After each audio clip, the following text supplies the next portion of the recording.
दोस्तों, आप देख रहे हैं आपका हक न्यूज, जहां आपको मिलती है देश और दुनिया की हर बड़ी और ताज़ा खबरें सबसे पहले। और अगर आपने अभी तक हमारे चैनल को सब्सक्राइब नहीं किया है तो जल्द से सब्सक्राइब करें।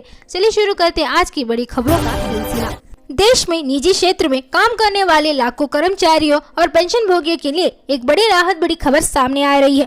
एम्प्लॉय प्रोविडेंट फंड ऑर्गेनाइजेशन से जुड़ी जानकारी के अनुसार EPS 95 के तहत मिलने वाली न्यूनतम पेंशन को बढ़ाने का प्रस्ताव सरकार के पास पहुंचा है। अगर यह फैसला लागू होता है तो करोड़ों पेंशन भोगियों की आर्थिक स्थिति में बड़ा सुधार देखने को मिल सकता है। लंबे समय से पेंशन भोगियों की इस मांग को उठाते आ रहे थे और अब उनकी उम्मीद को नई दिशा मिलती दिखाई दे रही है। इसी बीच देश के युवाओं, महिलाओं और छोटे व्यापारियों के लिए भी एक बड़ी उम्मीद की खबर है। केंद्र सरकार की प्रधानमंत्री मुद्रा योजना आज भी लाखों लोगों के सपनों को उड़ान दे रही है। इस योजना के तहत बिना किसी गारंटी के 10 लाख रुपए तक का लोन दिया जाता है, जिससे छोटे व्यवसाय शुरू करने में काफी मदद मिलती है। यह योजना खास तौर पर उन लोगों के लिए है जो अपनी मेहनत के दम पर कुछ करना चाहते हैं।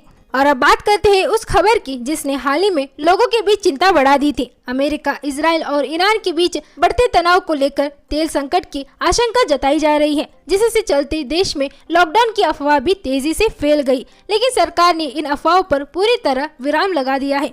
पेट्रोल मंत्री हरदीप सिंह पुरी और मंत्री किरण रिजिजू ने साफ कहा है कि देश में लॉकडाउन लगाने का कोई प्रस्ताव नहीं है और स्थिति पूरी तरह सामान्य है। सरकार ने नागरिकों से अपील की है कि वे अफवाह पर ध्यान न दें और जिम्मेदारी के साथ व्यवहार करें। और उधर गैस सिलेंडर उपभोक्ता के लिए थोड़ी चिंता बढ़ाने वाली खबर सामने आई है। नए नियमों के अनुसार अब LPG सिलेंडर बुक करने के लिए उपभोक्ता को कम से कम 25 दिन का इंतजार करना होगा, जबकि कुछ ग्रामीण क्षेत्रों में यह अवधि 45 दिन तक हो सकता है। सरकार का कहना है कि यह कदम गैस की सप्लाई को संतुलित रखने और सभी तक समय पर सिलेंडर पहुंचाने के लिए उठाया गया है। इसी बीच केंद्र सरकार ने पेट्रोल और डीजल पर एक्साइज ड्यूटी में बड़ा बदलाव किया है। पेट्रोल पर उत्पाद शुल्क 13 रुपए प्रति लीटर से घटाकर 3 रुपए प्रति लीटर कर दिया गया है। वहीं डीजल पर एक्साइज ड्यूटी 10 रुपए से घटाकर पूरी तरह शून्य कर दिया गया है। इस फैसले से आम लोगों को ईंधन की कीमतों में राहत मिलने की उम्मीद है। और अब बात करते हैं उत्तर प्रदेश की। ये खबर है प्रॉपर्टी खरीदने वालों के लिए। Uttar Pradesh real estate regulatory authority ने नियम में बदलाव करते हुए अब उन प्रोजेक्ट को भी अपने दायरे में शामिल कर लिया है जो पहले रजिस्टर्ड नहीं थी। इसका सीधा फायदा उन हजारों खरीदारों को मिलेगा जिनका पैसा लंबे समय से फंसा हुआ था, और ऐसे लोग रियल एस्टेट रेगुलेटरी अथॉरिटी में शिकायत दर्ज कर अपने पैसे की वापसी या मुआवजा की मांग भी कर सकते हैं। और अगली खबर है तमिलनाडु विधानसभा चुनाव के बारे में। तमिलनाडु विधानसभा चुनाव को देखते हुए JK वासन की पार्टी तमिल वलीला कांग्रेस ने अपना घोषणा पत्र जारी कर दिया है, जिसमें सामाजिक, आर्थिक और बुनियादी सुविधाओं से जुड़े कई बड़े दावे किए गए हैं ताकि ज्यादा से ज्यादा मतदाताओं को आकर्षित किया जा सके।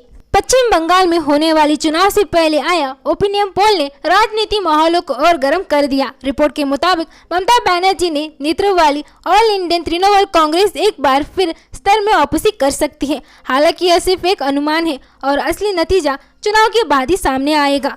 और इसी बीच राज्यसभा में प्रधानमंत्री नरेंद्र मोदी ने बड़ा बयान देते हुए कहा कि भारत हर संभव क्षेत्र से कच्चे तेल और गैस जुटाने में लगा है ताकि देश में ऊर्जा आपूर्ति बिना किसी रुकावट की जारी रहे। उन्होंने यह भी कहा कि देश में रह रहे भारतीय की सुरक्षा सरकार की प्राथमिकता है। और आखिर में PM किसान सम्मान निधि योजना की तो 13 मार्च 2026 को 22वीं किस्त जारी होने के बाद अब नए किसानों को जोड़ने की प्रक्रिया तेज कर दी गई है। साथ ही पारदर्शिता बनाने के लिए फॉर्म रजिस्ट्रेशन और यूनिक फॉर्म ID को अनिवार्य कर दिया गया है, जिससे सही लाभार्थी तक योजना का फायदा पहुंच सके। तो दोस्तों, ये थी आज की बड़ी खबरें। बने रहिए हमारे साथ हर बड़ी अपडेट के लिए।